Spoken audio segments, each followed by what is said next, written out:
Mirza Shahnawaz Agha is an entrepreneur, author, and public intellectual with keen interests in law, economic development, and political affairs. An expert on Islamic jurisprudence, he envisions a comprehensive agenda of economic and political reforms in the Muslim world. He is based in Karachi, Pakistan. We will start with what is hot on the media right now is news about regional developments, and it is being referred to primarily as the China, Pakistan, Iran nexus. So before, if at all, we discuss the merits or demerits of such a nexus and whether factually if it does exist or it does not, is something we will not go into. We will restrict, I suppose, our panel discussion to where Pakistan should figure in the regional developments, which is being referred to as a possible nexus coming about. Now, this nexus is being called a nexus because of the economic impact it will have in Iran, in Pakistan, and for China. Since I do not sit in the Ministry of Foreign Affairs, nor in the Ministry of Economic Affairs, or in a planning commission of China, or Pakistan, or Iran, they all are obviously doing what they are doing with each other on the basis of their own foreign policy, economic policies, and their political overview of the geopolitical scenario as it exists. What is pertinent is to go back into history, A, and B, then come down to the ground realities as they exist today. And from there, we should be able to determine what should ideally be the future course of action. So first, history. The history is simple. We are a nation state. We came about in 1947, and a year later we see the emergence of China in 1948, and then we have Iran, which is a very old culture, but has also been put into, let's say, or bracketed as a nation state, and ceases to be the old Persian Empire. And these three countries are interacting, or are supposedly will be interacting, because of the huge commitment under the Belt and Road Initiative China has taken, and they are providing a lot of development funds to both Pakistan and Iran. Whatever the political ramifications or dimensions of such an initiative by China be, or what are the political considerations by Pakistan and Iran for accepting such investment, is an area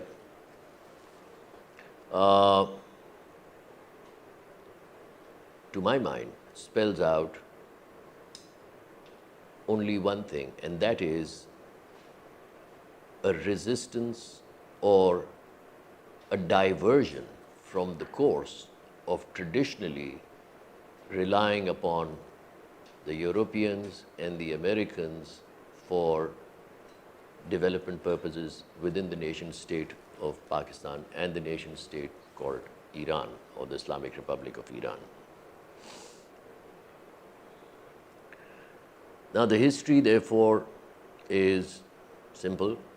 They are nation states, but they both, Pakistan and Iran, subscribe to the global model, economic model, for using an alien medium of exchange for the purposes of their trade, for the purposes of their investment, for the purposes of their development. And that is something which is what the detour right now seems, as it meets the eye, seems to be, that all right, we will stop the dollar route, we will stop the euro route, and we will take the yuan route. We will take a route of a currency which is coming in more from Asia, from the East, than from across the globe. So in tangible terms, there is not much of a difference. It's like changing horses in a polo game. You're not riding the dollar, you're riding the yuan. So there is nothing very tangible which is going to be taking place. Fine. China had excessive liquidity, they're pumping it out, and they're going to be pumping it out not without interest. They're going to be pumping it out with, obviously, interest in the form of either equity or interest in the form of getting rid of the excess liquidity that they have managed to amass over the last decade and a half. So, point two, the present scenario, the present situation is that with this sort of a history, both countries, and to a large extent even China, has been reliant upon the reserve currency concept on the planet. I will trade, I will export, I will import in the US dollar. I will use the regime, the SWIFT regime based out of Brussels, and without that, I will not be able to manage monetary exchange, the remittance of money, or will be able to support my trading. This is further contained by elements of rating, security checks, money laundering, and a variety of other laws that have been thrown at the world and the predominant world from Europe and from America. Without losing sight of the fact that Asia represents the predominant world that exists. On the periphery of the population that exists in Asia, whether it is India, China, Pakistan, Indonesia, we are the world. With 330 or 350 million people sitting in the United States and about something to that effect in Europe, you don't come anywhere near the global population, and therefore the global will is being challenged. For whatever reason, primarily military reasons, we have all been subscribers to the recipe, the economic recipe for value assessment, value exchange through a medium of exchange, again engineered by them based on a printed paper, not backed sufficiently by a tangible. Now this, without any ambiguity, without any dispute, presents a situation of remaining colonized. If you do not have fiscal autarky, you are colonized. So, in essence, if you were dependent on your labor, if you were dependent on your natural resources, if you were dependent on your own method for trading, and your value exchange mechanism was without political interference, then you could be close to being independent. Whatever and however this particular development in our region should unfold, the primary thing for us to understand is that we need to stick with our ideology, and for only one reason, that in economics, you have to take positions. Our history in 70 years plus has been that of sitting on the fence. We have not taken positions. And the reason why we have not taken position is because we have been shy of using our own natural resources and our own human resources. And this phenomenon is there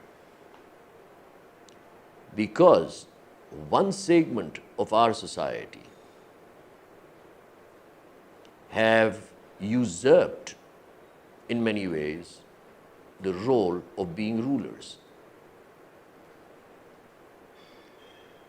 And that class of people are quite comfortable with the money coming in from the West to support their own perks, their own salaries, their own comforts.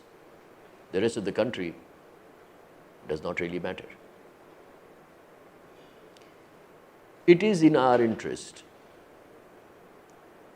because of global changes in the field of economics, in the field of politics, that we take a position for the nation state called the Islamic Republic of Pakistan.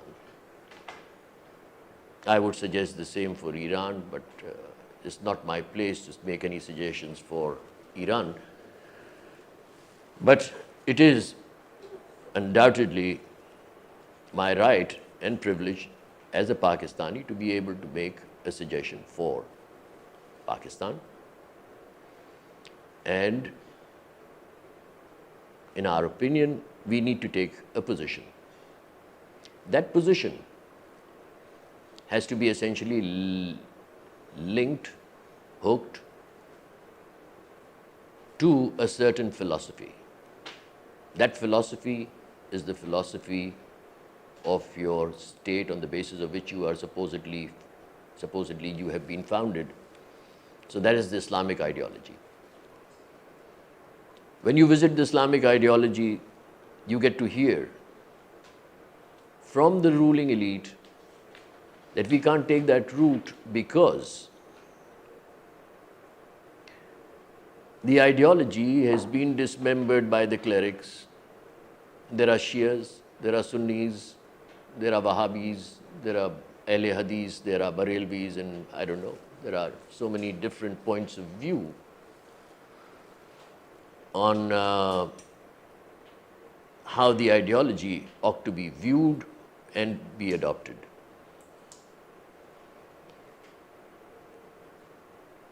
When it comes to economics, when it comes to sociological structuring, when it comes to empowering the population, none of the sects have any dispute on the paradigms of the ideology. It is nonsensical to ward off the basic requirements of the ideology, and I'll give you an example. That when it comes, an example in the context of what we are discussing, when it comes to the medium of exchange, for instance, called the rupee, called the dollar, called the euro, called the yuan, it cannot be presented as a commodity. A medium of exchange essentially is a medium of exchange, it is not a commodity. We are trading this in the open market. The dollar has gone to so much, the rupee has come down to so much, the yuan has gone up to so much, and etc. This is opposed to our ideology, whether it is the Shia fiqh or the Sunni fiqh, it doesn't really matter. A medium of exchange cannot be a commodity. Simple. When you go to the clerics to ask for an edict, they shy away.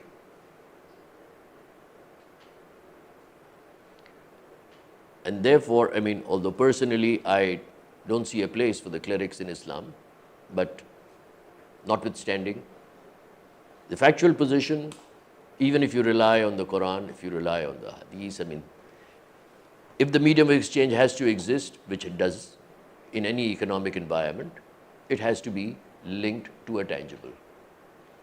So when you talk of Pakistan, you've got to say, all right, here is Pakistan. You less assetize it. We've got so much of gold, we've got so much of minerals, we've got so much of land, we've got so much of water, so much of gas, whatever we have is assetized. Is assetized to represent a certain figure in value terms. That should be representative of your medium of exchange. Because if you want to pay somebody with your medium of exchange, to support that medium of exchange, that one unit of that medium of exchange, you have assets to show for it. In the Western economies who are flaunting their medium of exchange all around the world, as they did in 2008, and they're going to be doing it now, they've already made a declaration of preparing $3.2 trillion to be pumped into the global economy. What are they doing? They are doing it unilaterally without any basis to tangibly back it with an asset base. Whether it is gold, whether it is mineral, whether it is a level of production, the world knows nothing. So it's a cliche. I mean, you know, somebody's handing you $1, you say, all right, somebody's giving me $160 to put into my pocket in Pakistani rupee terms. And that, unfortunately, is the route we need to do away with. And that is the route, I mean, we need to get off. We need to take a position in the global market. So when you go assess the Pakistan position for its asset base in totality, you will observe that by comparison to the region, you're one of the richest countries in the region. So where are you going wrong? You're going wrong because you have subscribed, you have, without thought and resistance, accepted a model which has ensured your slavery, your subservience, your status as a doormat.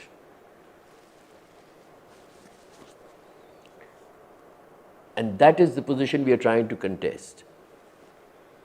And that is a position, if we cannot contest in 70 plus years, then we should shut shop and go home.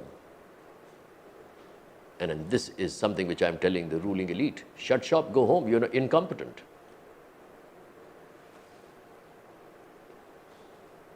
The amount of money which China has pumped into Pakistan, the amount of money they are going to be pumping into Iran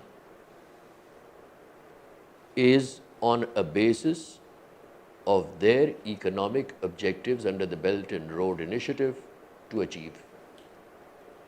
The first law of economics is that it is secular.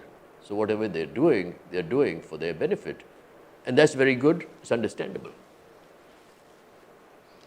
It is at least different to the model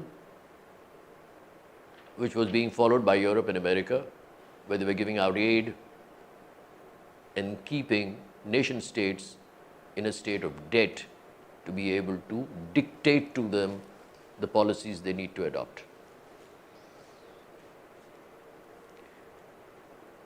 I mean, 2 months after the creation of the founding of Pakistan, on the 14th of August, I mean, in October, these are archives available for everybody to see. People from our Foreign Office, as it is called now, landed up in Washington, D.C. seeking $1 billion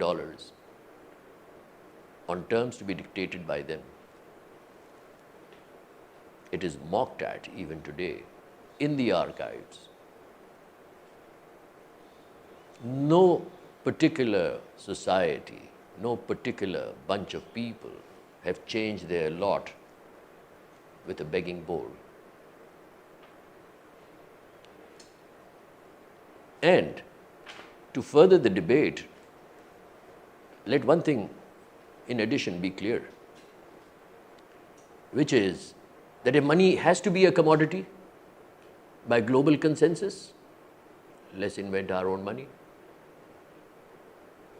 Why do we need an alien paper to keep our reserves, to trade in? No, absolutely not. It is, you see, the generation prior to mine and the one prior to them, they gave their lives, they gave their properties, they gave their best to achieve what they thought was going to be independence. And if they did achieve that independence, which we celebrate, is not there. That independence is not there. You are firmly colonized. The irony of the whole thing is that you intend to remain colonized. And that is the position we need to change. How do we change it? So if Chinese money is coming in, or if other regional cooperations are being considered, the only way we can adopt a change, we can head towards that change, is A, to revert to our ideology, fundamental. When you revert to your ideology, even the status of the debt the country is carrying will have a different value assessment. Today, if you're saying that you're carrying a debt of 100 billion, it is based on the value weightage of your worth today. So if you assetize your country, the weightage of your currency becomes different. Look at the conditionalities of the donors. You go to IMF, you borrow from them, they say, all right, tax the utilities, tax fuel, tax electricity, tax water, tax gas, tax death, tax birth. So, the government comes back, compliments the country that we managed to get so many billions from the donors. The conditionalities, of course, are there.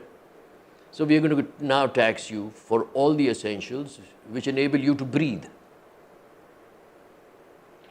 So whatever you produce will be non-competitive in the international market.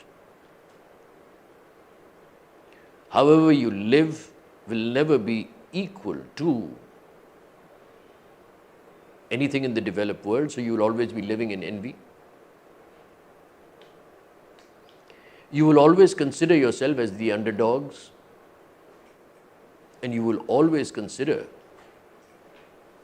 the West, who has been robbing you, as the role model to copy.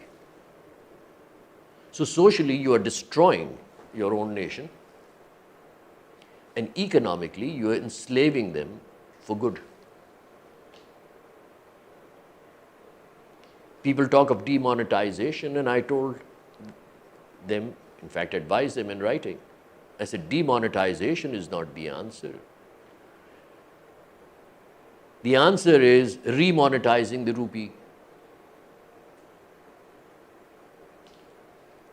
The answer is the complete demolition of the taxation structure in this country, where you are taxing everything which you have copied from the West or they have taken by way of a dictate from the West. The 220 million people that live here do not live suspended in the air, they live on the ground. There's only one tax which I see with any relevance in Islam: land revenue. You tax the land. One source of revenue. Free production, free all factors of production like land, labor, capital, free it. Enterprise, free it from taxes. Go for urbanization, uplift your people, fiscally empower them, so that slave culture and that slave mindset is buried forever, and then leave it for these people to conquer the world. The limits are the sky. That's how it will work. So when money is coming in by form of investment, a policy has to be devised on the basis of which you are not going to be extending the period of your colonization, but you will be distancing yourself from that model, and you will be heading towards your own independence, and your own independence based on real adult franchise. If you recall that when China came into being 1 year after us, or for that matter, Israel came into being, although it's not a country, it's a military outpost for the white man's club, they presented their ideology, day one.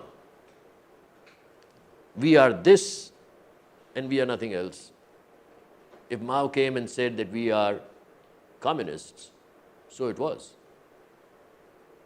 The world, over a period of this 70 years that we have survived, learned to live with that communism.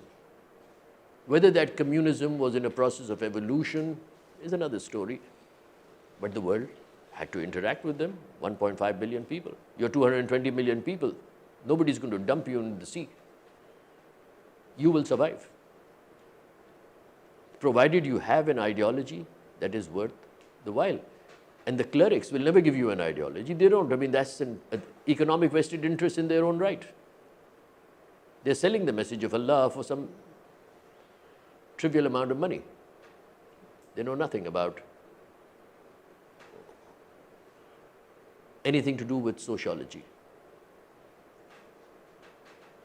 or economics for that matter. And they have no place, unfortunately, in the message of Islam. We don't have clergy. It's a copying from Christianity about 600 years ago.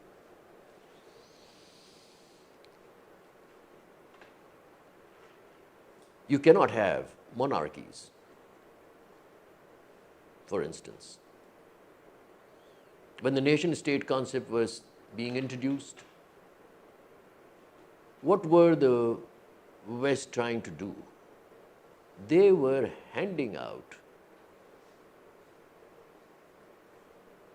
real estate, territories, marked out on a drawing board to the most notorious people in that region. You handle it for us. You are a country. So the people living within that territory became subservient to the notoriety of the leaders who took over. And this is continuing. And to add to that,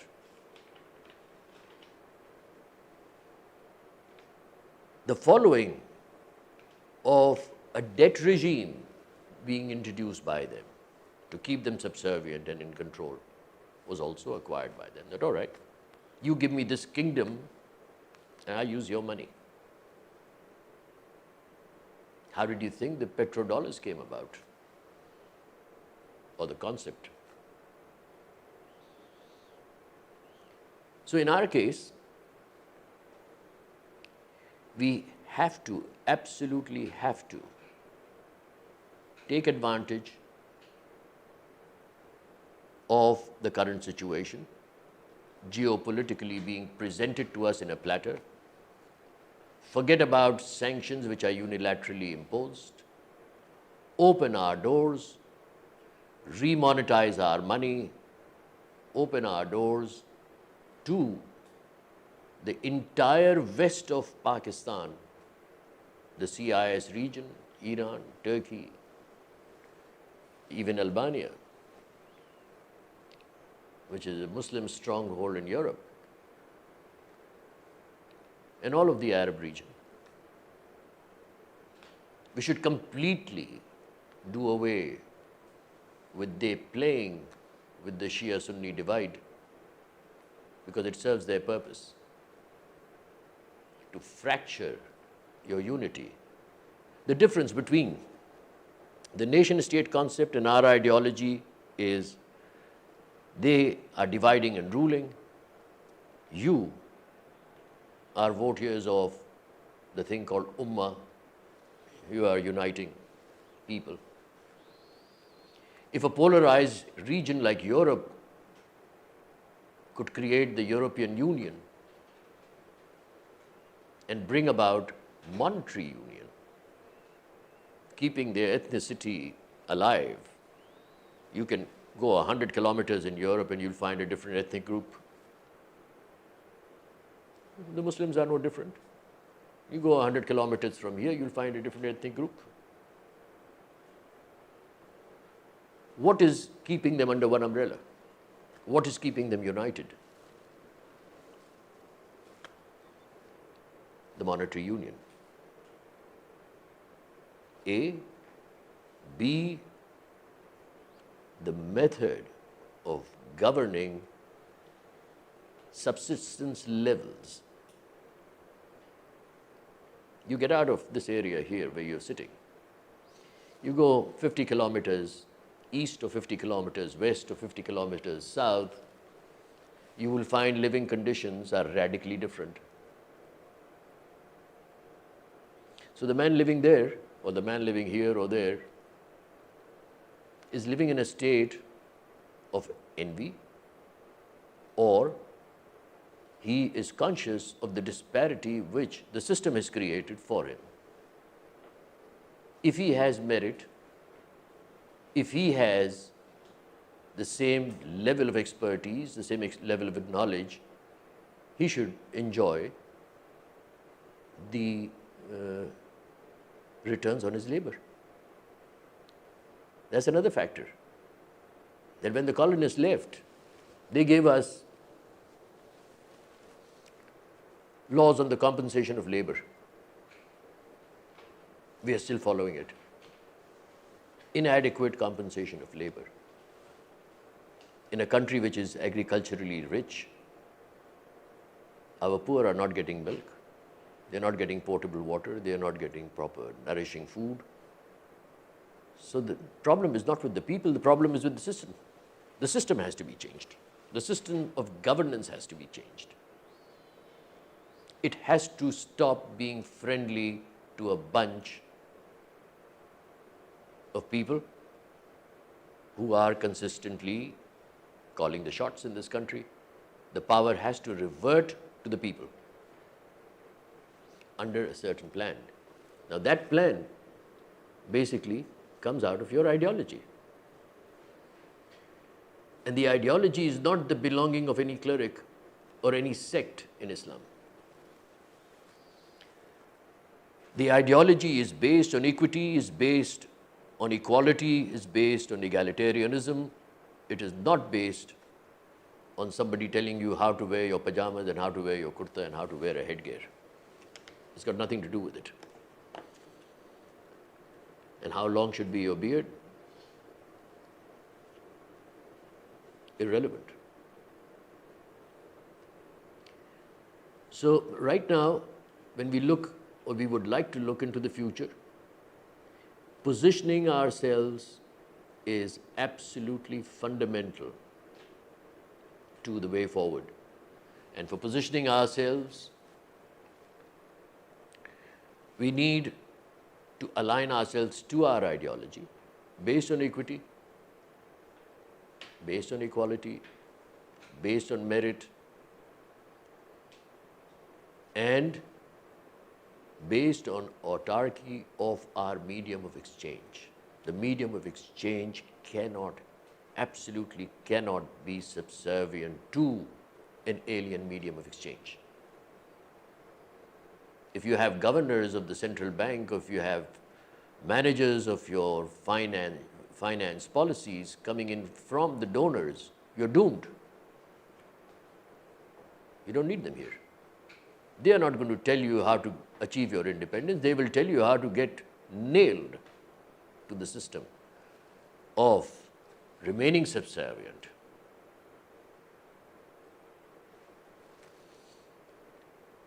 I would like to take questions after this, if you don't mind. This is all I have to say on the nexus of the China, Pakistan, Iran being, which is hot in the media today.